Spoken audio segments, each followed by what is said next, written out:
Supporternya ada yang nyeletuk, goblok. Ternyata Indonesia tuh udah ditunggu-tunggu banget sama FIFA buat lolos ke kualifikasi Piala Dunia. Gue inget banget sampai ada yang bawa-bawa panah. Jadi akhir-akhir ini tuh gue lagi bikin konten terkait sepak bola. Nah tadi kan channel ini gue pengen bikin buat khusus ngebedah teknologi di balik misteri gitu. Terus karena permintaan untuk sepak bola ini lumayan rame ya. Gak cuma sepak bola sih, gue bikin konten juga terkait futsal, terkait mini soccer, pokoknya yang berhubungan sama dunia bola lah. Nah ternyata yang nge-views rame nih. Ya udah sekalian aja kita bikin segmen namanya Kobol. Komentar bola. Sebenarnya ini tuh bahasa pemrograman. Jadi dulu tuh udah jadul banget ya bahasa pemrograman, ada namanya COBOL. Gue lupa panjangan apa dan kebetulan gue juga nggak pernah pakai sih. Oke, hari ini tuh gue pengen ngebahas terkait supporter. Jadi seberapa pentingnya sih ada supporter di lapangan, terus impactnya apa sih buat pemain gitu-gitu. Jadi gue tuh pernah main futsal ya, dimana futsal itu gue main terus gue nge-shoot, nendang kan. Nah pas nendang ternyata bolanya sama sekali nggak nyentuh gawang. Pokoknya bolanya kemana lah, gue nendang kemana, bolanya kemana. Terus habis itu supporternya ada yang nyeletuk, goblok. Terus di situ mental gue langsung down. Anjing, masa gara-gara gue nendang bola terus nggak kena ke gawang langsung dikatain goblok. Lo kebayangkan malunya kayak apa? Apalagi kalau anak-anak yang suka bawa pacarnya tuh pas lagi main futsal. Walaupun bukan pertandingan resmi, tapi pas nendang nggak kena ke gawang terus dikatain goblok tuh pasti malu banget, apalagi sama pacar lo. Nah dari cerita ini tuh kita bisa tarik kesimpulan supporter tuh penting banget ya di lapangan. Jadi sebegitu pengaruhnya supporter buat performa pemain di lapangan. Jadi gue ngerasa pemain-pemain juga kayaknya nggak ada yang ngeremehin supporter sih. Kalau di lapangan sepak bola itu kan pemainnya ada 11 ya, termasuk kiper. Nah, biasanya pemain ke-12-nya itu supporter. Makanya kadang kalau pemain itu main di kandang sendiri sama main di kandang lawan, rasanya beda. Kalau di kandang sendiri, rasanya tuh semangat banget karena supporternya pada support banget. Apalagi supporter Indonesia.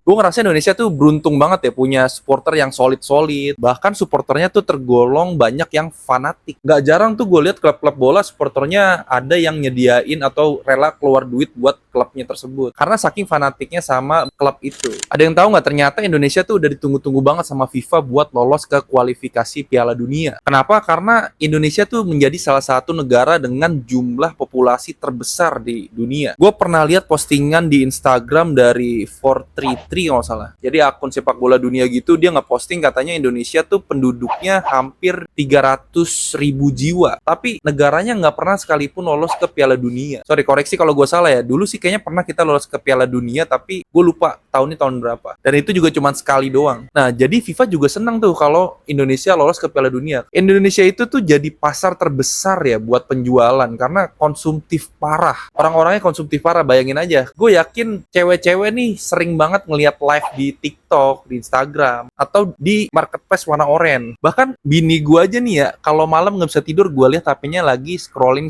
live TikTok dong. Kebayang kan seberapa besar konsumtifnya orang Indonesia, karena setiap kali dia gajian, dia habisin uangnya mayoritas buat konsumtif. Beli barang-barang, kayak parfum, make up. Tuh make up paling sering banget tuh dibeli sama bini gue. Terus suaminya gimana? Suaminya juga sama. Kalau suami mungkin lebih ke barang-barang fashion kali ya, kayak kaos, celana, gitu-gitu. Terus alasan selanjutnya kenapa FIFA pengen banget Indonesia lolos ke kualifikasi Piala Dunia itu karena Indonesia tuh fansnya fanatik banget. Masih inget nggak kemarin itu Indonesia itu berhasil menahan imbang 2 negara dengan rank FIFA jauh lebih tinggi dari Indonesia. Kalau nggak salah lebih tinggi 100 dari Indonesia.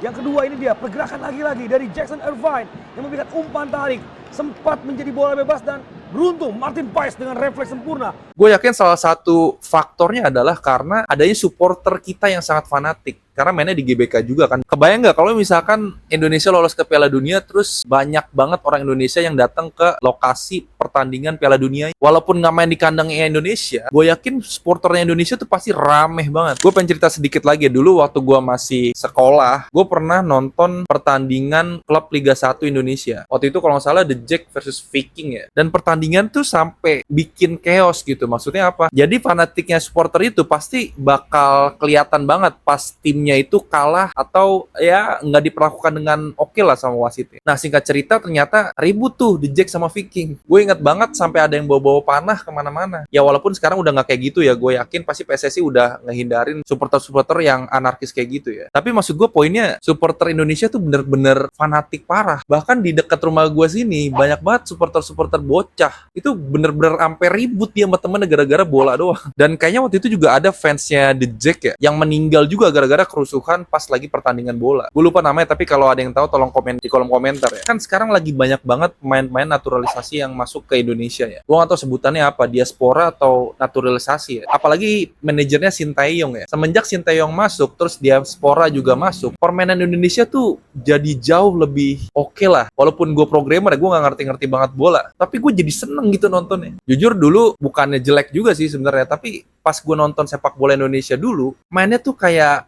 lambung, bolanya ditendang jauh.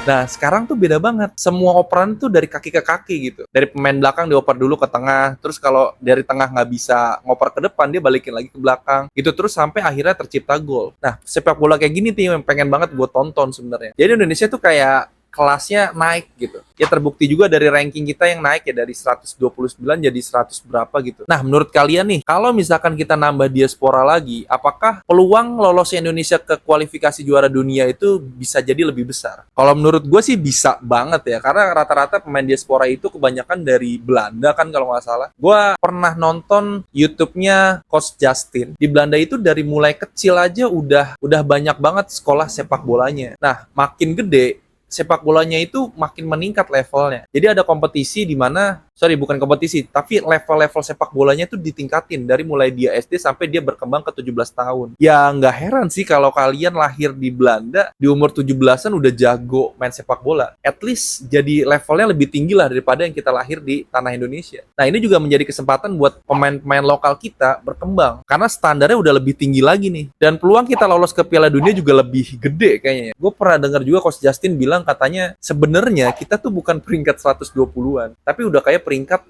50-an gitu. Ya kelihatan sih kita bisa nahan imbang Arab Saudi, nahan imbang Australia, di mana di situ ada Irvin ya. Dia udah pernah ngelawan Messi kalau nggak salah. Dan dia main di Liga Inggris juga kalau nggak salah. Cuman yang gue sesalin Elkan Bagot sih. Dia salah satu back Inggris yang keturunan Indonesia yang menurut gue cukup oke, cuman jarang banget dipanggil karena gue nggak tahu ya apakah ada perselisihan antara Coach Sintayong dan Elkan Bagot, gue nggak tahu. Tapi gue lihat di TikTok sih ada video mesranya mereka berdua gitu ya. Maksudnya mesra dalam kutip bener-bener kayak temen gitu. Main timnas pada disalamin, tapi Coach Shin tuh loncat ke Elkan Bagot buat digendong gitu.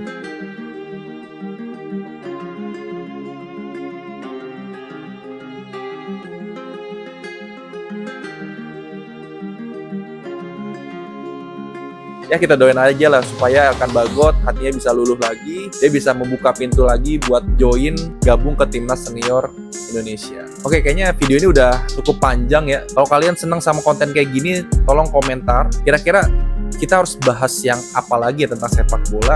Bantu juga support kalian buat nge-like dan subscribe channel ini supaya gue bisa nge-explore lebih jauh lagi tentang sepak bola. Oke, itu aja dari gue. Thank you. Sampai jumpa di konten selanjutnya.